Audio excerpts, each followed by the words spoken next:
Assalamualaikum warahmatullahi wabarakatuh. Halo teman-teman semua. Perkenalkan, nama saya Hanisa Azahra dengan NIM 1904015 beserta teman saya Aulia Rahma dengan NIM 1908048. Di sini kami akan menjelaskan tentang manajemen pendidikan inklusif SMA Muhammadiyah di Kota Yogyakarta.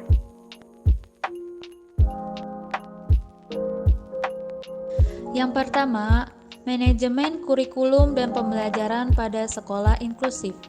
Perencanaan kurikulum pembelajaran SMA Muhammadiyah 4 Yogyakarta dan SMA Muhammadiyah 7 Yogyakarta belum melakukan rancangan kurikulum dan pembelajaran yang tepat bagi siswa difabel.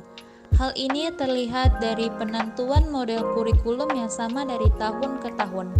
Meskipun jenis kebutuhan siswa difabel hampir berbeda setiap tahunnya, rancangan silabus dan RPP belum menunjukkan bahwa pembelajaran yang dilakukan telah akses bagi semua peserta didik, terutama siswa difabel. Adanya perbedaan standar penilaian khusus pun belum terlihat dalam rancangan pembelajaran. Untuk setiap mata pelajaran, pelaksanaan kurikulum dan pembelajaran dirasa cukup sesuai dengan kebutuhan siswa difabel karena beberapa tenaga pendidikan SMA Muhammadiyah 4 Yogyakarta melakukan penyesuaian materi atau bahan ajar bagi siswa difabel. Yang kedua, manajemen pendidikan dan tenaga kependidikan di sekolah inklusif. SMA Muhammadiyah 4 Yogyakarta dan SMA Muhammadiyah 7 Yogyakarta belum memiliki perencanaan rutin terkait dengan adanya pendidikan dan latihan tenaga pendidikan reguler di sekolah inklusif. Akan tetapi, untuk perencanaan program pendidikan inklusif SMA Muhammadiyah 4 Yogyakarta lebih memiliki rancangan yang jelas dan konkret dibanding dengan perencanaan program pendidikan inklusif SMA Muhammadiyah 7 Yogyakarta.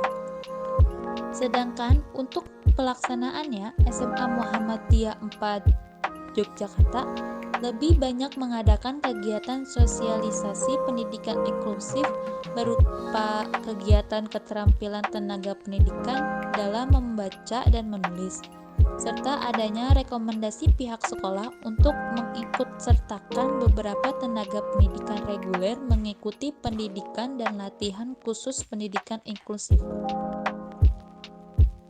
Pelaksanaan sosialisasi pendidikan inklusif SMA Muhammadiyah 7 Yogyakarta hanya terlaksana sebanyak 1 kali dan tidak ada rekomendasi khusus bagi peserta didik reguler untuk mendapatkan kompetisi khusus. Yang ketiga, manajemen peserta didik pada sekolah inklusif. SMA Muhammadiyah 4 Yogyakarta dan SMA Muhammadiyah 7 Yogyakarta tidak mengadakan kegiatan seleksi khusus, tidak menentukan kriteria khusus dalam program rekrutmen, dan tidak mengadakan orientasi khusus bagi siswa difabel. Keseluruhan kegiatan tersebut dilaksanakan bersamaan dengan peserta didik lainnya. Selain itu, kedua sekolah inklusif pun tidak mengadakan kegiatan pembinaan khusus bagi siswa difabel di luar kegiatan pembelajaran. Bahkan, kegiatan ekstrakurikuler pun belum akses dan sesuai dengan bakat siswa difabel. Hal inilah yang menyebabkan siswa difabel kedua sekolah inklusif tidak terlalu aktif dalam kegiatan kurikuler maupun ekstrakurikuler. Untuk memantau kegiatan siswa difabel, masing-masing kepala sekolah hanya melakukan interaksi dan komunikasi dengan GPK dan siswa difabel. Meski kegiatan manajemen peserta didik dikelola langsung oleh tenaga pendidikan dan GPK, namun kepala sekolah juga memiliki keterlibatan dalam pengelolaan tersebut. Kepala sekolah memiliki andil dalam menentukan kebijakan yang terkait dengan dengan batasan jumlah dan kriteria penentuan jenis siswa difabel. Yang keempat yaitu manajemen sarana dan prasarana pada sekolah inklusif. Ketersediaan fasilitas SMA Muhammadiyah 4 Yogyakarta dan SMA Muhammadiyah 7 Yogyakarta belum sesuai dengan kebutuhan siswa difabel. Hal ini dibuktikan dengan tidak adanya ruang khusus bagi siswa difabel, alat olahraga khusus yang tidak dipelihara dengan baik, adanya media khusus yang tidak sesuai dengan kebutuhan materi, dan jalan yang belum akses bagi siswa difabel berkursi roda. Akan tetapi, kedua sekolah inklusif ini telah berusaha mengidentifikasi kebutuhan siswa difabel dalam penyediaan fasilitas khusus. Keterbatasan penyediaan fasilitas khusus pun terkendala pada alokasi dana inklusif.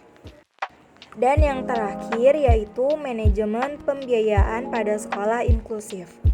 SMA Muhammadiyah 4 Yogyakarta dan SMA Muhammadiyah 7 Yogyakarta memiliki perencanaan dana apabila sekolah mendapatkan dana bantuan berupa dana inklusif. Dalam pelaksanaannya, SMA Muhammadiyah 4 Yogyakarta menunjuk bendahara utama sebagai seseorang yang bertanggung jawab mengelola dana inklusif. Sedangkan SMA Muhammadiyah 7 Yogyakarta menunjuk salah satu tenaga BK menjadi bendahara yang mengelola dana inklusif tersebut. Walaupun pengelolaan pembiayaan dana diserahkan kepada bendahara, namun Kepala SMA Muhammadiyah 4 Yogyakarta dan SMA Muhammadiyah 7 Yogyakarta tetap memiliki tanggung jawab dalam menentukan kebijakan dan menentukan alokasi dana inklusif. Kepala sekolah juga memiliki keterlibatan dalam pencarian dana bantuan lain untuk membantu penyelenggaraan pendidikan inklusif agar lebih maksimal. Kesimpulannya yaitu, SMA inklusif tidak memiliki perencanaan khusus dalam menyelenggarakan pendidikan inklusif. Hal ini terlihat dari belum tersedianya rancangan kurikulum dan perangkat pembelajaran khusus, belum memiliki jadwal pembinaan tenaga pendidik secara rutin, serta rancangan pengadaan fasilitas dan pendanaan hanya tersedia apabila sekolah mendapatkan dana inklusif. Akan tetapi, SMA inklusif berusaha melaksanakan kegiatan manajemen sesuai dengan kebutuhan dan karakteristik siswa difabel. Hal ini dapat terlihat dari adanya penyelenggaraan pembelajaran ramah melalui pemberian perlakuan dan pendekatan khusus sesuai dengan kebutuhan peserta didiknya, serta adanya pembinaan tenaga pendidik secara berkelompok dan individu oleh tenaga GPK. Terima kasih sudah menyimak video ini sampai selesai. Kurang lebihnya mohon maaf. Wassalamualaikum warahmatullahi wabarakatuh.